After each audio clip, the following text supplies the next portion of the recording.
जग्गू कौवा अपने दोस्त गुड़िया और मीना के साथ रिक्शे में बैठा था। वे सब स्कूल के बाद अपने अपने घरों को जा रहे थे। जग्गू कौवा अपने घर के सामने उतर जाता है और फिर मीना और गुड़िया आगे बढ़ती हैं। तभी आसमान पर काले बादल छाने लग जाते हैं। कबूतर चाचा गुड़िया और मीना से कहते हैं, पास ही में गुड़िया का घर है। मीना, आपका घर दूर है। इस खराब मौसम में मेरे लिए रिक्शा चलाना मुश्किल हो रहा है। सामने कुछ भी नजर नहीं आ रहा। ठीक है कबूतर अंकल, आप मुझे और गुड़िया को गुड़िया के घर ही उतार दें। मैं अपनी मम्मा को कॉल करके बता देती हूँ। फिर कबूतर रानो चिड़िया के घर के सामने रुकता है और दोनों को वहीं पर उतार देता है। गुड़िया और मीना घर के अंदर जाती हैं। मौसम काफी खराब है मीना बेटी, जैसे ही मौसम ठीक होगा मैं आपको आपके घर छोड़ आऊंगी। जी रानो आंटी ठीक है, आप मेरी मम्मा को कॉल करके बता दे कि मैं आपके घर पर हूँ। फिर रानो चिड़िया कॉल करके मीना की मम्मा को बता देती हैं। मीना मीना, चलो पहले हम अपना स्कूल का काम कर लेते हैं और फिर उसके बाद हम कार्टून देखेंगे। तुम्हें पता है आज कौवे की स्टोरी का बहुत ही मजेदार एपिसोड आने वाला है। ठीक है गुड़िया, चलो पहले हम अपना काम पूरा कर लेते हैं। फिर वे दोनों दोस्त अपना स्कूल का काम शुरू करती हैं और मम्मा चिड़िया रसोई में भोजन बनाने चली जाती हैं। फिर कुछ समय गुजरता है और मम्मा चिड़िया भोजन बनाकर लाती हैं।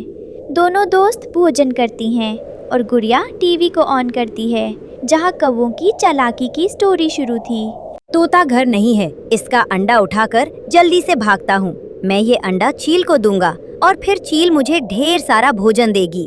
कालू कौवा तोते का अंडा उठाकर भागता है। मम्मा, ये कौवे इतने बुरे क्यों होते हैं? बेचारा तोता, जब वो घर आएगा तो वो कितना दुखी हो जाएगा। गुड़िया बेटी, तोता तो बहुत दुखी होगा, लेकिन इस कौवे को भी इसकी गलती की सजा जरूर मिल जाएगी। चलो हम आगे देखते हैं कि क्या होता है। कालू कौवा तोते का वो अंडा लेकर चील की गुफा में जाता है। देखो चील, मैं तुम्हारे लिए तोते का स्वादिष्ट अंडा लेकर आया हूँ। इस तोते ने पूरा 1 हफ्ते इस अंडे की खूब देखभाल की है। इसे खाकर तुम्हारी भूख मिट जाएगी। वाकई कालू, मुझे बड़ी भूख लगी थी। अच्छा हुआ तुम मेरे लिए अंडा लेकर आए। यह लो तुम्हारा इनाम, एक मीठा फल। चील चील, मेरे घर में मेरी पत्नी भी है, वो भी भूखी है। एक मीठे फल से क्या बनेगा? मैंने तुम्हें इतना स्वादिष्ट अंडा लाकर दिया है, अगर हो सके तो 2 मीठे फल दो। मैं तुम्हें दूसरा मीठा फल इसी शर्त पर दूंगा कि तुम कल भी मेरे लिए कुछ लेकर आओगे। हाँ हाँ चील, ठीक है, मुझे दूसरा मीठा फल भी दो। मैं तुम्हें कल और भोजन लाकर दूंगा। फिर चील कालू कौवे को एक और मीठा फल देती है और वो कौवा खुशी से दोनों मीठे फल लेकर गुफा से चला जाता है। बच्चों, आप दोनों स्टोरी देखो, मैं आप दोनों के लिए स्वादिष्ट पकोड़े बनाकर लेकर आती हूँ। फिर मम्मा चिड़िया रसोई में जाती हैं, लेकिन वो देखती हैं कि बेसन तो खत्म हुआ है।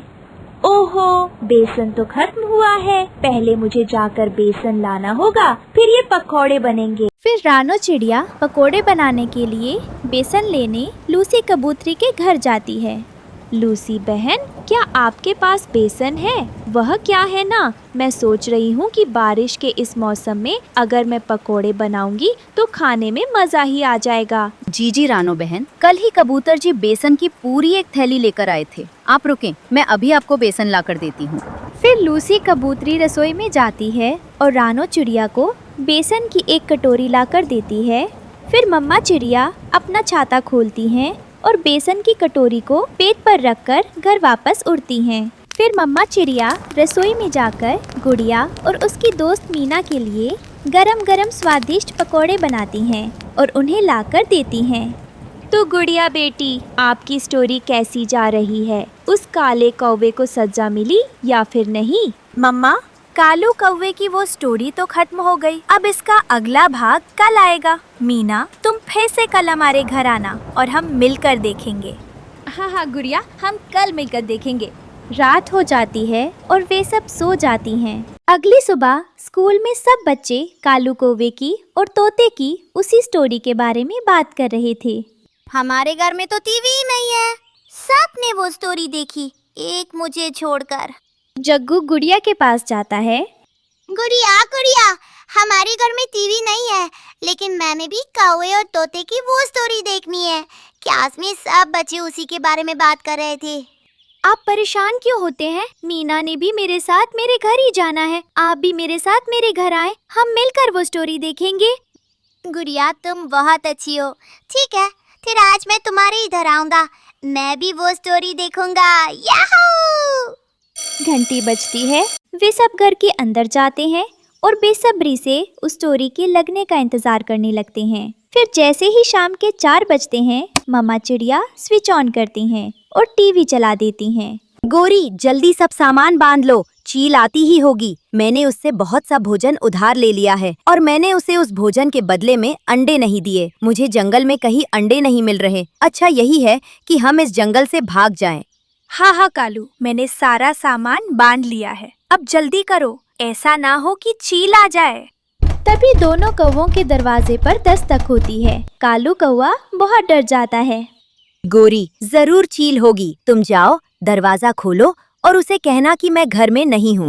मुझे अच्छे से समझ आ रहा है, तुम मुझे बलि का बकरा बनाना चाहते हो। मैं नहीं दरवाजा खोलूंगी। आखिर कालू डरते डरते खुद ही पूछता है, कौन है बाहर? कौन है? बाहर से तोते की आवाज आती है। अरे कालू भाई, डर क्यों रहे हो? मैं हूँ तोता, तुम्हारा पड़ोसी। दरवाजा खोलो। अच्छा, शुक्र है बाहर तो तोता है। गोरी, मैं जाकर दरवाजा खोलता हूँ। जैसे ही कालू दरवाजा खोलता है, उसके सामने चील खड़ी थी और तोता चील के पीछे छुपा हुआ था। धोखा दिया मोटी चोंच वाले, तूने मुझे धोखा दिया। जो जैसा करता है उसके साथ भी वही होता है। तूने मुझे धोखा दिया और तोते ने तुझे। अब तू कहाँ बचकर जाएगा? बहुत बच लिया तूने मुझसे। चील कालू कौवे को अपने पंजों में उठा लेती है और उसे उठाकर वहाँ से चली जाती है। गोरी कौवी जल्दी से घर से बाहर आती है। तोते, कहाँ गया कालू? कहाँ गया? गौरी, कालू को चील उठा कर ले गई है। ऐसा ना हो कि अगला नंबर तुम्हारा हो। सामान बांधो और भाग जाओ इस जंगल से। तुम कौवे बहुत लालची हो। हाय, ये मेरे साथ क्या हो गया? मेरे पति को चील उठा कर ले गई। गोरी कौवी जोरों से रोने लग जाती है। वाह, मम्मा आपने ठीक कहा था कि पक्षी को उसके बुरे कामों की सजा जरूर मिलती है। देखे, कौवों को भी उनके बुरे कामों की सजा मिल गई। नहीं, हम कौवे इतने भी बुरे नहीं होते। जी गुड़िया बेटी और मीना बेटी, जग्गू ठीक कह रहा है। सब कौवे ऐसे नहीं होते, बस कुछ ही लालची कौवे होते हैं जो ऐसे होते हैं। लेकिन हमें कभी भी किसी के साथ गलत नहीं करना चाहिए, वरना उसका अंजाम हमारे सामने एक न एक दिन जरूर आता है। फिर मम्मा चिड़िया रात का भोजन बनाती हैं। भोजन खाकर जग्गू तो अपने घर चला जाता है, लेकिन मीना गुड़िया के साथ ही सोती है। प्यारे दोस्तों, आपको ये कहानी कैसी लगी? कमेंट में ज़रूर बताएं और इस कहानी को लाइक, अपने दोस्तों के साथ शेयर और चैनल को सब्सक्राइब करना बिल्कुल मत भूलना। आपका धन्यवाद।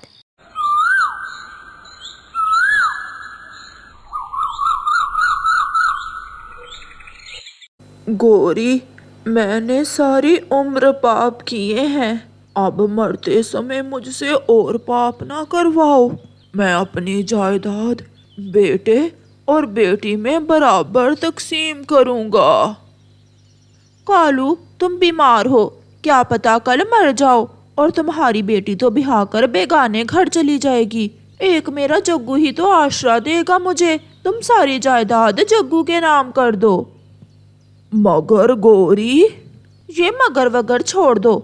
जैसा मैंने कहा है तुम वैसा ही करो। फिर कालू कौवा अपनी सारी ही जायदाद अपने बेटे जग्गू के नाम कर देता है और गोरी के लाए हुए पेपर्स पर साइन कर देता है। कालू कौवे की बेटी भी घर आ जाती है। पापा, आपको कुछ नहीं होगा। मैंने बुलबुल आंटी से बात की है, वो कल आएगी आपको देखने। मुन्नी मेरी बेटी, अब मुझे दवा की जरूरत नहीं है। मेरे कुछ ही सांस बाकी हैं।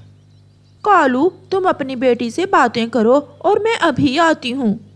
फिर गोरी कौवी घर से बाहर चली जाती है। जग्गू बेटा, तुम यहाँ बैठे हो और वहाँ तुम्हारे पिता मरने वाले हैं। माँ, अगर मैं पिताजी के पास भी हूँगा तो क्या मैं बचा लूँगा उन्हें? क्या मैं कोई डॉक्टर हूँ? मैंने जायदाद तुम्हारे नाम करवा दी है और जायदाद के पेपर्स संदूक में संभाल दिए हैं। माँ, अगर पापा बच गए तो मेरा मतलब पापा अगर ना मरे तो क्या फिर भी मुझे जायदाद मिलेगी?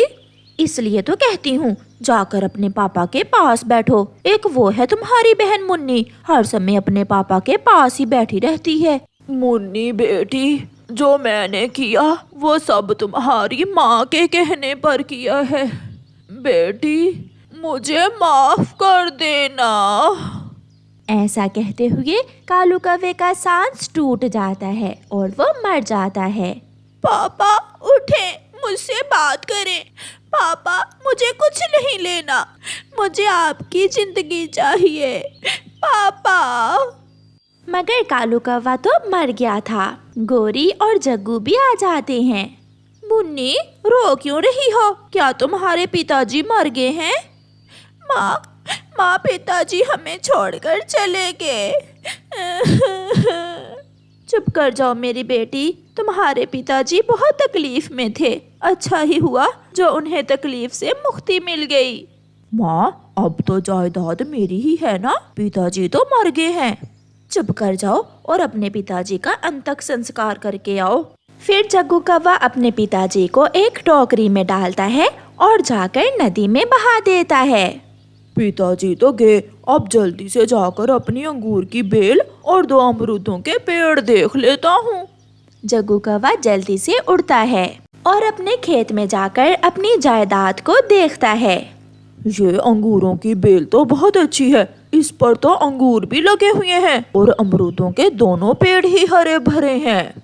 ऐसे ही कुछ दिन गुजर जाते हैं। गोरी, सुना है कालू ने अपनी सारी ही जायदाद जग्गू के नाम कर दी और मुन्नी को कुछ भी नहीं दिया। चिड़िया, हमारे यहाँ बेटियों को जायदाद में से हिस्सा नहीं दिया जाता। गोरी, तुम भी तो एक बेटी ही हो, तुम्हें बेटियों के बारे में ऐसी बात करते शर्म आनी चाहिए।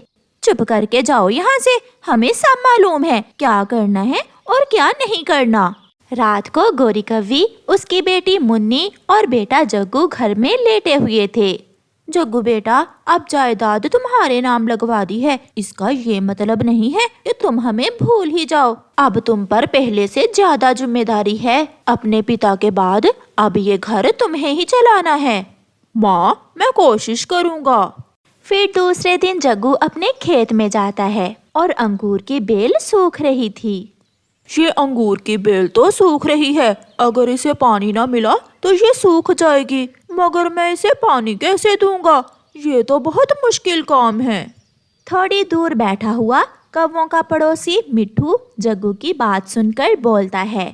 कालू के बेटे, तुम्हारे पड़ोस में मेरा खेत है, अंगूर की बेल को पानी देना सच में मुश्किल काम है और तुम्हारे 2 अमरूदों के पेड़ भी हैं। तुम ऐसा करो, ये अंगूर की बेल मुझे बेच दो और पैसे लो, पैसे ऐश करो, मौज मस्ती करो। ये सुनकर जग्गू कौवा खुश हो जाता है। अंकल मिट्ठू, मैं भी यही सोच रहा हूँ। पापा तो काम वाम कर लेते थे, मगर मुझसे ये सब नहीं होगा। आप ऐसा करें, ये अंगूरों की बेल खरीद लें। फिर मिट्ठू तोता जग्गू कौवे को कुछ पैसे देकर वो अंगूरों की बेल खरीद लेता है। जग्गू कौवा खुशी खुशी अपने घर की तरफ जा रहा था कि रास्ते में उसका दोस्त उल्लू मिल जाता है। दोस्त जग्गू, इस थैली में क्या है? मैं अपनी अंगूरों की बेल बेच कर आया हूँ, पैसे हैं इसमें। जग्गू दोस्त, अगर तुम्हारे पास पैसे हैं तो चलो हम जुआ खेलते हैं। तुम देखना, तुम्हारे ये पैसे घंटों में ही दुगने हो जाएंगे। उल्लू दोस्त, सच? क्या तुम सच कह रहे हो? तो और क्या? फिर जग्गू अपने आवारा दोस्त उल्लू के साथ जुआ खेलने चला जाता है। माँ, अभी तक जग्गू भाई लौट कर नहीं आए। बेटी, आपके भाई को खेत में काम ज्यादा होगा, अब उस पर अपने पिता की जिम्मेदारी भी है। खेत में काम करना कोई आसान काम नहीं है। जग्गू भी घर आ जाता है। जग्गू बेटा, रसोई के लिए राशन लाए हो क्या? माँ, कल लाऊंगा। क्यों बेटा, क्या तुमने आज अंगूर नहीं बेचे थे? माँ, अंगूर क्या, मैंने तो आज अंगूर की बेल ही मिट्ठू पड़ोसी को बेच दी थी। जग्गू बेटा, ये तुमने क्या किया? अपने पिता के जाने के बाद अपनी जायदाद ही बेच दी। माँ, मुझसे काम नहीं होता। पैसे कहाँ हैं? वो पैसे तो जग्गू जुए में हार आया था, वो कैसे अपनी माँ को बताता, इसलिए वो झूठ बोलता है। पैसे मैंने बैंक में जमा करवा दिए हैं। फिर कुछ दिन गुजर जाते हैं। अब तो गोरी कव्वी के घर में खाने पीने को कुछ भी नहीं बचा था। रसोई से राशन भी खत्म हो गया था। फिर जग्गू कौवा दोनों अमरूदों के पेड़ बेच देता है। मुन्नी मेरी बेटी, आज भी जग्गू अभी तक घर नहीं आया। मैं तो कल से भूखी हूँ।